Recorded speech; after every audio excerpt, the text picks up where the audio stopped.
आप सभी विद्यार्थियों का इस चैनल पर हार्दिक स्वागत है। इस टॉपिक में यूपी बोर्ड क्लास 12th विषय समाजशास्त्र बोर्ड द्वारा बनाया गया जो मॉडल पेपर 2023-24 का है, उसी के बारे में बताया जाएगा कि किस तरह से आपका एग्जाम में पेपर आएगा। तो वे बच्चे जो इस चैनल पर नए हो, कृपया चैनल को सब्सक्राइब कर लें, क्योंकि इस चैनल पर हाई स्कूल और इंटर के विद्यार्थियों की तैयारी बहुत ही अच्छे से करवाई जा रही है।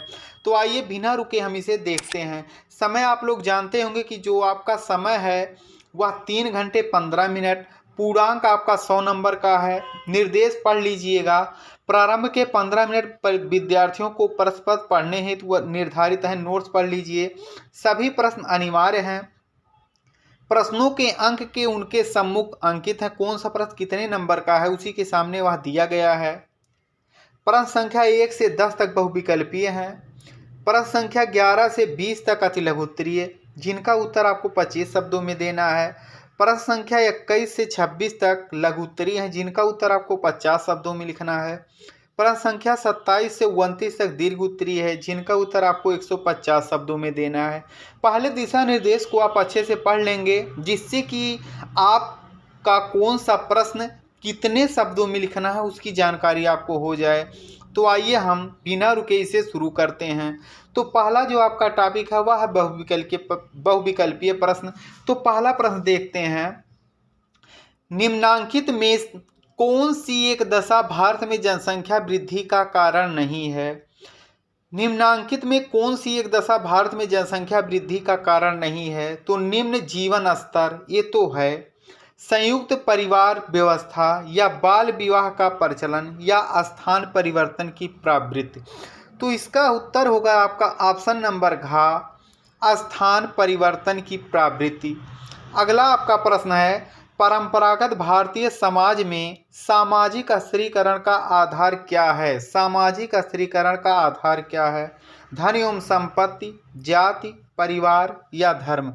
तो इस प्रश्न का उत्तर होगा जाति। अगला है, निम्न में से कौन संयुक्त परिवार की विशेषता है। सामान्य मनोवृत्तियां, सामान्य संपत्ति, एक संगठन, इनमें से कोई नहीं। तो जो संयुक्त परिवार होता है वह संगठित परिवार होता है, ऑप्शन नंबर ग। अगला आपका प्रश्न दिया हुआ है चौथा, बाजार में किसी वस्तु की कीमत का निर्धारण करने का मुख्य आधार क्या है। प्रतिस्पर्धा, वस्तु की मांग व पूर्ति, वस्तु की गुणवत्ता या सेवाओं का मूल्य। तो उत्तर आपका होगा वस्तु की मांग और पूर्ति। अगला है, महात्मा गांधी ने अस्पृश्य जातियों के लिए 1930 के दशक को किस नाम से संबोधन आरंभ किया। आदिवासी, हरिजन, पिछड़े वर्ग या दलित। तो इसका उत्तर होगा हरिजन, क्योंकि हरिजन के नाम से पत्रिका को भी छापते थे।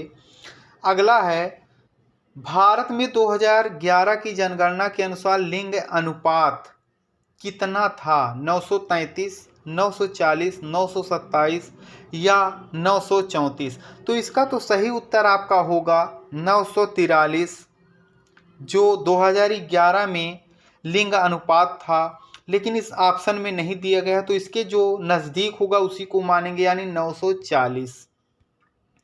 अगला प्रश्न है, भारत में सूचना का अधिकार अधिनियम किस वर्ष पारित किया गया। 2005 में, 2004 में, 2008 में या 2006 में। तो इसका उत्तर होगा 2005।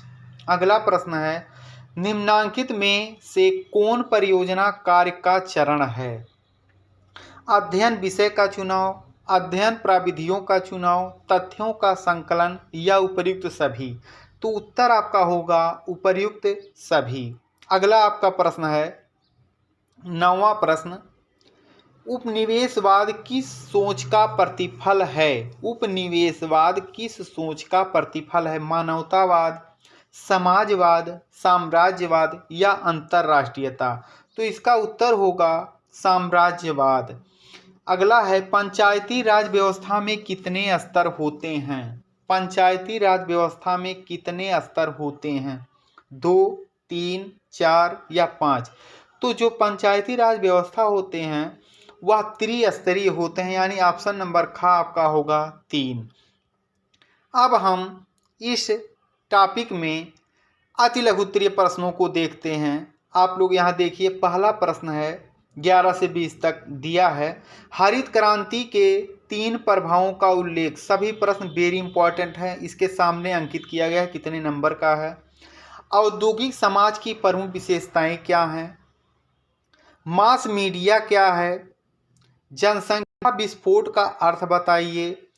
उदारीकरण से क्या तात्पर्य है? जाति को परिभाषित कीजिए। पश्चिमीकरण को परिभाषित कीजिए। नातेदारी का संबंध होता है। वर्ग आधारित आंदोलन से आप क्या समझते हैं?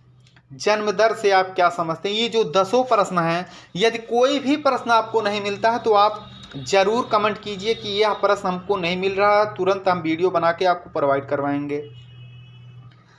उसके बाद आपका आता है अति लघु उत्तरीय 21 से लेकर 26 तक। पहला प्रश्न है जाति व्यवस्था की प्रमुख विशेषताओं को बताइए। देखिए 6 नंबर का है।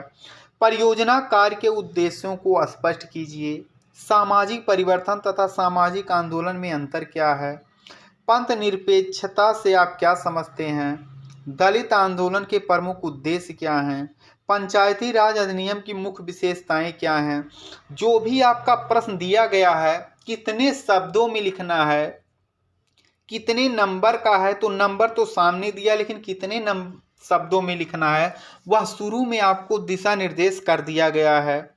अब दीर्घ को देखते हैं जो 27 से 29 तक रहेगा। सांस्कृतिकरण की अवधारणा तथा इसकी प्रमुख विशेषताओं की विवेचना कीजिए, अथवा भूमंडलीकृत द्वारा आर्थिक तथा राजनीतिक क्षेत्र में लाए गए परिवर्तनों की विवेचना कीजिए। इन दोनों में से आपको एक ही करना है जो आपका तैयार रहे, और आप लोग हेडिंग बहुत ही अच्छे से लिखेंगे और साफ सुथरे कॉपी पर लिखेंगे, कहीं कट पिट नहीं करेंगे। दहेज प्रथा का भारतीय समाज पर प्रभाव का वर्णन कीजिए, अथवा महिला आंदोलन से आप क्या समझते हैं? भारत में महिला आंदोलन की प्रमुख विशेषताओं का वर्णन कीजिए। दोनों में से केवल आपको एक करना है। अगला है साक्षात्कार पद्धति को समझाइए तथा इसके गुण दोषों का उल्लेख कीजिए, अथवा हरित क्रांति और इसके सामाजिक परिणामों की विवेचना कीजिए। इन दोनों में से आपको एक करना है। तो यह आपका मॉडल पेपर है जो कि बोर्ड द्वारा बनाया गया है। इससे अधिकतर प्रश्न आएंगे। यह समाजशास्त्र का आपका पेपर है।